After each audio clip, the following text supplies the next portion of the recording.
அனைவருக்கும் இனிய மாலை வணக்கம். நான் உங்கள் ஆசிரியர் துஷான் செல்வா. நாங்கள் பிள்ளைகள் ஏற்கனவே ஒரு வீடியோ எங்களோட யூடியூப் சேனல்ல இந்த பிரான்சிய புரட்சி தொடர்பில் அதனுடைய ஒரு பகுதி ஒன்று வீடியோ போட்டிருக்கிறேன். இன்றைக்கு நாங்கள் பகுதி 2 வீடியோக்கு போறோம். இதுல நாங்கள் டிஸ்கஸ் பண்ண போற இல்லாட்டி கதைக்க போற முக்கியமான டாபிக் உங்களோட ஏற்கனவே நான் சின்ன அறிவுறுத்தல்னு சொல்லியிருந்தேன். நான் இந்த பாடம் யூடியூப்ல நான் போடுறது எல்லாமே புத்தகத்தை பேஸ் பண்ணித்தான். ரைட். எங்களுடைய 11ஆம் வகுப்புக்கான கிளாஸஸ் வந்து ஆரம்பமாக காத்திருக்குது. அனுமதிகள் ஏற்றுக்கொள்ளப்பட தொடங்கி இருக்குது. ஸோ இணைஞ்சு கொள்ள விரும்புகிற பிள்ளைகள் இதுல நான் டிஸ்கிரிப்ஷன்ல என்னுடைய வாட்ஸ்அப் இலக்கத்தை போட்டுக்கொள்றேன். விரும்புகிற பிள்ளைகள் அந்த கொமன் குரூப்ல ஜாயின் ஆகலாம். அதே போல வகுப்புலையும் இணைந்து கொள்ளலாம். ரைட். உங்களுக்கு எளிமையான விளக்கத்துல போதிய அளவு எக்ஸாம் பயிற்சிகளோட மேப்பிங்ல இருந்து படம் பார்த்து விடையெழுதுறது வரைக்கும் சகல விஷயங்களுக்கும் உங்களுக்கு கைட் பண்ணி விடையில பிள்ளைகள் முடிஞ்ச வரைக்கும் விரும்புகிறார்கள் இணைஞ்சு கொள்ளுங்க. Right. அந்த வகையில நாங்க இன்னைக்கு கதைக்க போறது என்னத்தை பத்தின்னு கேட்டா, பிரான்சிய புரட்சிக்கு தத்துவ ஞானிகள் எவ்வாறான விதத்துல பங்களிப்பு செய்திருக்கணும்னு நாங்கள் பார்க்க போறோம். ரைட். முதலாவது பாத்தீங்கன்னு சொன்னா பிள்ளைகள், இந்த பிரான்சிய புரட்சி பிரான்ஸ்ல 1789ஆம் ஆண்டு நடைபெறத்துக்கு அடிப்படையாக இருந்த சில தத்துவ ஞானிகளுடைய கருத்துக்கள் முக்கியம் வாய்ந்ததாக இருக்குது. அந்த வகையில நாங்கள் பார்க்க போறோம் மொண்டெஸ்கியூ, வோல்டேர், ரூசோ முதலான தத்துவ ஞானிகளுடைய கருத்துக்கள் இந்த புரட்சி இன்னும் பெரிதாக மாறுவதற்கு ஏதுவாக அமைஞ்சது. அந்த வகையில நான் ஹைலைட் பண்ணி கொண்டு போற விஷயங்கள கொஞ்சம் கான்சென்ட்ரேட் பண்ணி கொள்ளுங்க. இப்ப மொண்டெஸ்கியூ என்றவரை பற்றி நாங்கள் முதல் தனியே பார்த்துக் கொள்வோம். மொண்டெஸ்கியூ வந்து சட்டத்தின் சாரம் என்ற தனது நூலின் மூலம் தனிப்பட்ட ஒருவரின் அதிகாரங்கள் குவிந்திருப்பது பொருத்தமற்றது என்று சொல்லி சொன்னார். இப்ப மொண்டெஸ்கியூ என்ன சொன்னார்? சட்டத்தின் சாரம் என்ற தன்னுடைய புத்தகத்தின் மூலமாக தனிப்பட்ட ஒருவருடைய அதிகாரங்கள் குவிந்திருக்கிறது பொருத்தம் இல்லாத ஒரு விஷயம் என்று சொல்லி அவர் சொன்னார். இருந்தாலும் இதன் மூலம் சர்வாதிகார ஆட்சி கட்டியெழுப்பப்படும் என்று சொல்லியும் இதன் மூலமா இந்த நூலின் மூலமா மொண்டெஸ்கி சொல்லியிருந்தார். இதனால சட்டம், நிர்வாகம், நீதி ஆகிய 3 துறைகளும் அதிகாரங்கள் பகிர்ந்தளிக்கப்பட வேண்டும் என்று சொல்லி சொன்னது யாருன்னு கேட்டா மொண்டெஸ்கியூ. இப்ப சட்டம், நீதி, நிர்வாகம் ஆகிய 3ம் அரசனிடமே இருந்தால் அது சர்வாதிகார ஆட்சிக்கு வழிகோலும் என்றதால இந்த 3ஐயும் தனித்தனியே பிரிச்சு ஆட்சி செய்கிறது பொருத்தமானதாக இருக்கும் என்று சொல்லி மொண்டெஸ்கியூ சொன்னார். அவர் எழுதின புத்தகத்துக்கு என்ன பேர்? சட்டத்தின் சாரம். ரைட். அப்ப இந்த சட்டம், நிர்வாகம், நீதி ஆகிய 3 துறைகளும் தனித்தனியாக இயங்கும் பொழுது சர்வாதிகார ஆட்சி தவிர்க்கப்படும் என கூறியவர் யார் என்று சொல்லி கேள்வி கேட்கலாம். சோ மொண்டெஸ்கியூ. அதே போல இன்னொரு கேள்வி, சட்டத்தின் சாரம் என்ற நூலை எழுதியவர் யார் என்று கேட்கலாம். அல்லது இன்னொரு கேள்வி, மொண்டெஸ்கியூவினால் எழுதப்பட்ட நூல் யாது என்று கேட்கலாம். இன்னொரு கேள்வி, மொண்டெஸ்கியூவினால் சட்டத்தின் சாரம் என நூலில் குறிப்பிட்டப்பட்ட வாக்கியத்தில் மிக பொருத்தமானது எது என்று சொல்லி கேட்கலாம். ரைட். இப்ப எப்படியான வெயில கேள்வி வந்தாலும் விடை எழுத தெரிஞ்சு கொள்ளணும். அடுத்தது நாங்கள் போறது வோல்டேர். வோல்டேரை பொறுத்த வரைக்கும் பாருங்க, இவர் என்ன சொல்றாருன்னா சுதந்திரமாக கருத்து வெளியிடக்கூடிய உரிமை பற்றி கருத்து வெளியிட்டார். அப்ப எல்லாரும் சுதந்திரமாக கதைக்கோணும், கருத்து வெளியிடணும், இல்லாட்டி கருத்து சுதந்திரம் இருக்கணும். இதான் சமரி. கருத்து சுதந்திரம் என்ற விஷயத்தை பற்றி கதைச்சது யாருன்னு கேட்டா வோல்டேர். முடியாட்சியினதும் திருச்சபையினதும் சர்வாதார ஆட்சியை அவர் கடுமையாக விமர்சிக்கிறார். அப்ப அரசர்களை பற்றி அங்க பிரான்ஸ்ல நடைபெற்ற இல்லாட்டி பிரான்சினுடைய சா மன்னர்களுடைய ஆட்சியை அவர் என்ன செய்யறாரு சொல்லி கேட்டா கேள்விக்குள்ளாக்குறார். அதே மாதிரி திருச்சபையினுடைய அதிகாரமும் அவர்களுடைய சர்வாதிகார ஆட்சியையும் கேள்விக்குள்ளாக்குறார். அடுத்த விஷயம் நாங்கள் பார்த்தோம்னு சொல்லி கேட்டா ரூசோ. ரூசோ வந்து என்ன செய்யறாருன்னு சொல்லி கேட்டா சமூக ஒப்பந்தம், சோசியல் கண்ட்ராக்ட் இதை நாங்க சொல்லுவோம். இந்த சமூக ஒப்பந்தம் என்ற தன்னுடைய நூலின் மூலமா மக்கள் இந்த சுதந்திரம் தொடர்பான எண்ணக்கருவும் முன்வைக்கிறார்.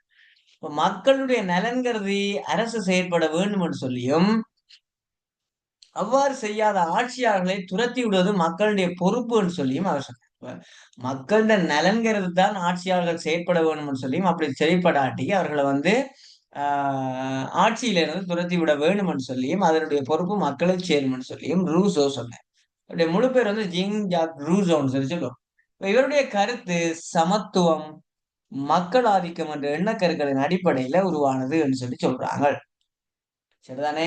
இப்ப 3 தத்துவ ஞானிகளை பற்றி இங்க கதைச்சிருக்கிற பிள்ளைகள் மொண்டெஸ்கியூ, வோல்டேர், அதே போல ரூசோ. இப்ப மொண்டெஸ்கியூ என்ன சொன்னவர்? சட்டத்தின் சாரம் என்ற நூலின் மூலமா அவர் சொன்ன விஷயம்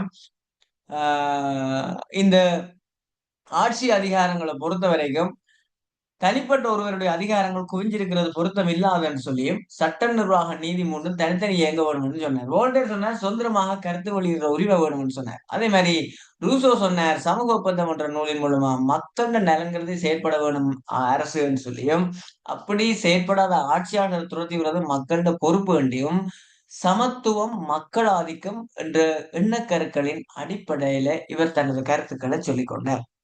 ரைட். அப்ப இவற்றுக்கு மேலா அமெரிக்க சுதந்திர போருக்கு உதவியை சென்ற பிரான்சிய படை வீரர்கள் அந்த போராட்டத்தின் மூலம் சுதந்திரம் தொடர்பான எண்ணக்கருவை அறிந்திருந்ததோட அது பிரான்சில் செயற்படுத்த ஒன்று சேர்ந்தமையும் பிரான்சிய புரட்சியை காரணம். இது என்ன சொல்ல வாரம் கேட்டா அமெரிக்க சுதந்திர போராட்டங்கள் பிரான்சியர்களுடைய சப்போர்ட்டினால அமெரிக்காவில இருந்த இங்கிலாந்தினுடைய குடியேற்றவாசிகள் பிரித்தானிய அரசாங்கத்துக்கு எதிராக மேற்கொண்ட அந்த புரட்சியில சுதந்திரம் என்றா எப்படி இருக்குமன்றத அங்க நின்று அவங்களோட மக்களோட மக்களா பார்த்து கொண்டிருந்த பிரான்சிய இராணுவத்துக்கும் அங்க இருந்த வீரர்களுக்கும் இது ஒரு உந்து சக்தியா இருந்த எங்கட நாட்டிலே நாங்கள் இதே போல சுதந்திரமா இருக்க வேணும்னு அவங்க விரும்பினார்கள். இதுவரைக்கும் பார்த்த இந்த மூன்று விஷயமும் தத்துவ ஆசிரியர்களை பற்றியது. அடுத்தது நாங்கள் போறது எதை பற்றின்னு கேட்டா புரட்சி ஏற்படுறத பற்றி. அப்ப 1789ஆம் ஆண்டு இது வந்து கதை என்ன நடக்குது என்ன அந்த புரட்சி டைம்ல என்ன நடந்தது பற்றி கதைகள். 1789ஆம் ஆண்டாகும் பொழுது இவ்வாறு எதிர்ப்புகள் தோற்றம் பெற்று பிரான்ஸ்ல புரட்சி ஏற்படுறதுக்கு உடனடி காரணமாக அமைஞ்சது அரசின் நிதி நிலைமை சீரற்றிருந்தமையால் ஏற்பட்ட நிலைமையாகும். பிரான்ஸ் இந்த புரட்சி ஏற்படுறதுக்கான உடனடி காரணத்துக்கான அடித்தளம் என்னன்னு கேட்டா நிதி நிலைமை சீரில்லாம இருந்தது. நீதி என்றா காசு தொடர்பான விஷயம் வந்து ஞாபகம் வச்சுக்கணும். நீதி என்றது நாங்கள் வந்து நேர்மை நியாயம் அந்த மாதிரி எல்லாம் கதைப்பு நிதி என்றா காசு, நீதி என்றது நாங்கள் சொல்ற இந்த சட்டத்தோட தொடர்புடையது. அதற்கு மாற்று நடவடிக்கையாக வரிச்சிருத்தம் செய்ய வேண்டிய நிலை அரசுக்கு ஏற்படுது. இதன் பொருட்டு எஸ்டேட் ஜெனரல் என்று சொல்லப்பட்ட பாராளுமன்றத்தை பிரான்சுடைய பாராளுமன்றத்துக்கு என்ன பேர்? Estate general. அப்ப இந்த பாராளுமன்றத்தை 16ஆம் லூயி மன்னன் கூட்டுறான். இது 175 ஆண்டுகளாக கூட்டப்படாம தூசு தட்டி போய் கிடந்த ஒரு பாராளுமன்றம். இப்ப இலங்கையில பாராளுமன்றமே கூட இல்லைன்னு சொல்லிக்கிட்டா இலங்கையில அரசு எப்படி நடக்கும்? அப்ப அதே போலதான் இங்கேயும் 175 வருஷமா கூட்டப்படாம கிடந்த பாராளுமன்றத்தை 16ஆம் தேதி கூட்டுறான். வாடா மச்சான் கதைப்பம் இந்த நிதி நிலைமைக்கு என்ன செய்யறது வரி போடுவோமோன்னு சொல்லி டிஸ்கஸ் பண்றதுக்காண்டி 16ஆம் லூயி ஸ்டேட் ஜெனரலை கூட்டுறாரு. இதனால அதன் செயற்பாடுகள் பற்றி எவரும் அறிந்திருக்கையில பல்வேறு கருத்துக்கள் காரணமா செயற்பாடுகள் தொடர்பாக சிக்கல்கள் எழுந்தது. பிரபுக்கள், குருமார், பொதுமக்கள் ஆகியோர் இந்த மூன்று பிரிவினரும் இந்த பாராளுமன்றத்துல அங்கம் வகிச்சாங்க. பிரபுக்களும் மதகுருமாரும் மேல் சபையினராக தனியாக கூட வேண்டும் என பிரபுக்கள் தெரிவித்தார். பிரபுக்களும் குருமாரும் இணைந்து மூன்றாவது பிரிவினரின் சிபாரிசுகளை தோற்கடிக்க வேண்டும் என்பதே பிரபுக்களின் பிரதானமான நோக்கம். மக்கள் என்ன சொன்னாலும் அதை நீங்கள் அக்செப்ட் பண்ணக்கூடாது என்றதான் அங்க இருக்கிற சமரி. மன்னன் பிரபுக்களின் கருத்துக்களுக்கு சார்பாக இருந்ததோட மூன்றாம் வகுப்பினர் அதனை எதிர்த்தார். இதன் காரணமா இந்த மோதல் ஏற்பட வழிகிறது. பொதுமக்களை பிரதிநிதிப்படுத்திய மூன்றாவது பிரிவினரின் பிரதிநிதிகள் வேறாக கூடினர். ரைட். பிரபுக்களின் தலையீட்டினால அவர்கள் கூடிய மண்டபத்தை மூடிவிட நடவடிக்கை எடுத்ததால் தேசிய சபை என அறிமுகமான அந்த குழுவினர் டெனிஸ் மைதானத்தில் ஒன்று கூடி பிரான்சுக்கு புதிய அரசியல் யாப்பை தயாரிக்காது வெளியேறப் போவதில்லைன்னு சொல்லி உறுதிமொழி எடுக்கிறேன். வடிவாக்கவனிங் திருப்பியும் சொல்றேன். 175 வருஷமா கூட்டாம இருந்த ஸ்டேட் ஜெனரல 16ஆம் லூயி கூட்டுறான். அந்த பாராளுமன்றத்தில் அங்கம் வைக்க வேண்டியது மூன்று விதமான வகுப்பினர். பிரபுக்கள், மதகுருமார் மற்றும் பொதுமக்கள், அதாவது சாதாரண மத்திய மக்கள். அப்ப இந்த மூன்று பிரிவினர்லயும் பிரபுக்களும் மதகுருமாரும் பிளான் பண்றாங்க. இந்த நாங்கள் வந்து மேல்நிலையில இருக்கிறார்கள். சோ அதனால இந்த மத்திய அடி பொதுமக்களுடைய மத்திய வர்க்கத்தினுடைய கருத்துக்களை நாங்கள் ஏற்றுக்கொள்ளக் கூடாதுன்னு சொல்லி மன்னனும் அவர்களுக்கு சார்பாக இருந்தான். இதனால அந்த மத்திய குழுவில் அடிக்கடி நாங்க சொன்ன மாதிரி மத்திய வகுப்பினர் என்ன செய்யறாங்கன்னு சொல்லி கேட்டா பாராளுமன்றத்துக்கு இந்த வெளியில வந்து தேசிய சபைன்னு சொல்லி அவங்க தங்களோட பேரை அறிமுகப்படுத்தி கொண்டு டென்னிஸ் மைதானத்துல ஒன்று கூடி பிரான்சுக்கு புதிய யாப் கொண்டு வேணும்னு சொல்லி உறுதிமொழி எடுக்கிறாங்க. இதைத்தான் டென்னிஸ் மைதான உறுதிமொழி என்று சொல்லி சொல்றாங்க. அப்ப இவர்களுக்கு பிரான்சிய பொதுமக்களுடைய ஒத்துழைப்பு கிடைக்குது. முடியாட்சியில வெறுப்பு கொண்ட பாரிஸ் நகர மக்கள் ஆயுதங்களோட நகரத்துல ஒன்று கூடினோம்.